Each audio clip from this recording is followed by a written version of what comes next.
Because Republicans want the government to control absolutely every aspect of their life, the MLB Commissioner actually had to talk to Senator Josh Hawley about the Giants players who were playing victim over writing Bible verses on their Pride Night hats.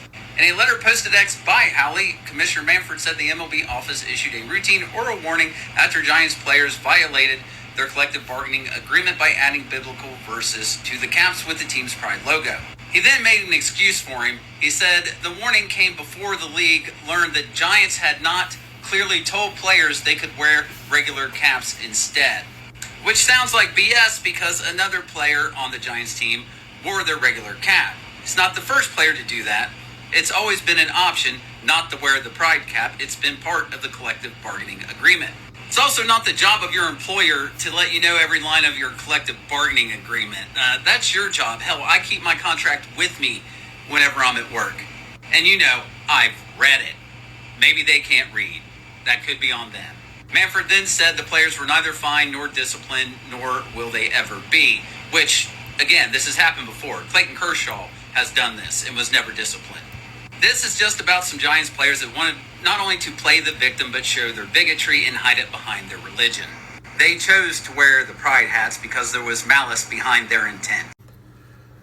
First of all, that last part is the part that people really need to focus in on.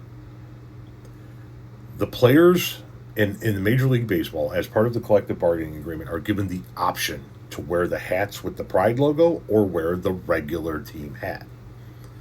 Because we know that to be true, and because we know other players on this team wore the regular cap, we know that these gentlemen were informed, just like they are every year, that they could either wear the Pride cap or another hat. They chose to wear the Pride cap so they could write their Bible verses on it in violation of their collective bargaining rights. Now, you could argue all day long that that shouldn't be in the collective bargaining and they should be allowed to write on their hats and yada, yada, yada. That's a whole different argument. What we know right now is that they knew they didn't have to wear those hats. They knew they couldn't write those Bible verses on their hats, and they chose to wear those hats so that they could write those Bible verses because they were trying to make a point. They're not victims, they're assholes. And furthermore, fuck Josh Hawley.